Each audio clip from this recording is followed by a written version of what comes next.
गोकुल नाम का स्थान परम महिमामय है। कोई कैसे कह सकता है कि यह सामान्य है। देवताओं के लिए यह अमृत का सागर है। कवियों के लिए यह सौंदर्य और महिमा से परिपूर्ण है।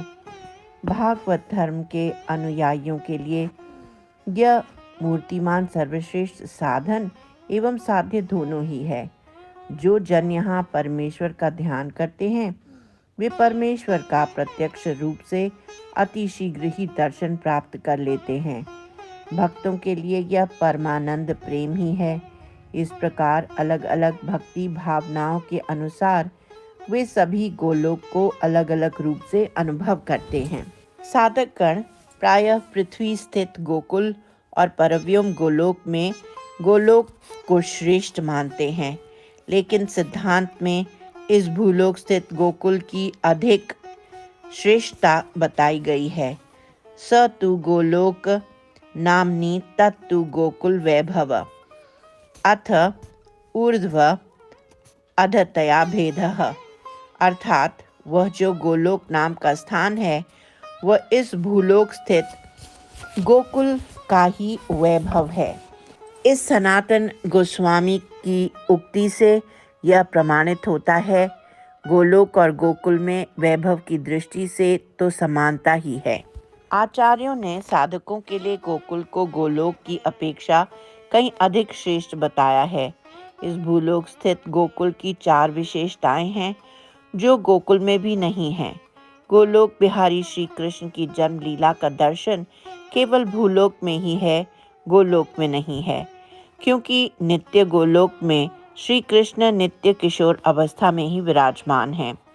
श्री कृष्ण के दिव्य शरीर के कौमार पौगंड एवं किशोर अवस्था तक की वृद्धि क्रम की भौम गोकुल के भक्त ही देख सकते हैं, क्योंकि नित्य गोलोक में तो वे सदा नव किशोर रूप में ही विराजमान रहते हैं। भौम गोकुल में असुर वध लीला है, लेकिन गोलोक में असुर ही नहीं है, तो असुर वध कैसे होगा।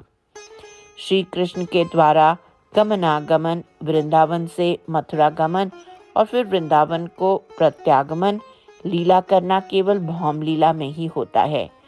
गोलोक में तो श्री गोलोक बिहारी श्री कृष्ण नित्य गोलोक में ही रहते हैं। मथुरेश कृष्ण नित्य मथुरा में और द्वारकेश कृष्ण नित्य द्वारका में ही रहते हैं, लेकिन भौम लीला में श्री कृष्ण गोकुल वृंदावन से मथुरा एवं मथुरा से द्वारका जाने की लीला करते हैं। इस प्रकार श्री कृष्ण की नित्य लीला 2 प्रकार की है, जिनका रसिक भक्तों के द्वारा हमेशा ध्यान किया जाता है। प्रथम प्रकार है संतर अथवा प्रकट लीला, भौतिक जगत के समय समय पर की जाने वाली लीलाएं, जिसमें प्रारंभ और अंत होता है, लेकिन वे ये भी शाश्वत रूप से पुनः पुनः दोहराई जाती हैं।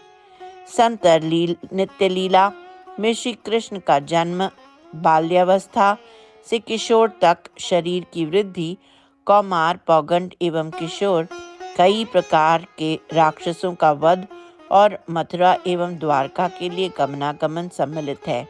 दूसरे प्रकार की लीला निरंतर अथवा अप्रकट लीला है। यह आध्यात्म जगत में सतत रूप से होने वाली अष्टकालीन लीलाएं हैं। ये हमेशा एक जैसा दिन प्रतिदिन चलती रहती हैं, इसलिए इनको निरंतर लीला कहते हैं। निष्कर्ष में परव्योम गोलोक लीला और भौम गोकुल वृंदावन की लीला में कोई भेद नहीं है, अपितु भौम लीला पृथ्वी पर होने वाली में उपरोक्त 4 लीलाओं की अधिकता ही है। ब्रजमंडल पूरी तरह से आध्यात्मिक होते हुए भी भौतिक जगत के भीतर स्थित है। पीलिया से पीड़ित व्यक्ति को सफेद शंख भी पीले रंग का दिखाई देता है, क्योंकि रोग के कारण उसकी दृष्टि प्रभावित हो जाती है। इसी कारण सांसारिक दृष्टि वाला व्यक्ति वृंदावन को एक भौतिक स्थान के रूप में देखता है। अपनी स्वतंत्र इच्छा से परम भगवान इस जगत में श्री नंद और यशोदा के शिशु के रूप में प्रकट होना चाहते हैं। ये दोनों वात्सल्य प्रेम के मूर्तिमान स्वरूप हैं। श्री कृष्ण की लीला शक्ति के लिए क्या असंभव है। वह सभी अवतारों की उत्पत्ति और सभी लीलाओं का स्रोत होने के कारण भगवान की किसी भी लीला को कभी भी किसी भी लोक में संचालित कर सकते हैं। श्री कृष्ण की लीला शक्ति ने ही गोकुल में नंद, यशोदा आदि सभी परिकारों को भेजा। फिर कुछ समय के पश्चात श्री कृष्ण भी इनके शिशु के रूप में यहाँ अवतरित हुए। गोलोक में श्री कृष्ण गायों, गोपों और गोपियों के साथ समस्त लीलाओं को अनंत काल से करते आ रहे हैं। लेकिन श्री कृष्ण की बाल्यावस्था की लीलाएं और राक्षसों को मारने की लीलाएं इस भौतिक जगत में केवल गोकुल में ही विद्यमान है। इस प्रकार यह समझना चाहिए कि कुछ विशेष भौम लीलाओं की मधुरता तो आध्यात्मिक गोलोक में भी उपलब्ध नहीं है। इसलिए शास्त्रोक्त गोकुल की लीलाओं का चिंतन करने के लिए भगवान गोकुल नंदन नंद नंदन श्री कृष्ण की मनमोहक बाल लीलाएं, कौमार लीलाएं वर्तमान ग्रंथ में वह क्रम से प्रस्तुत की जा रही हैं।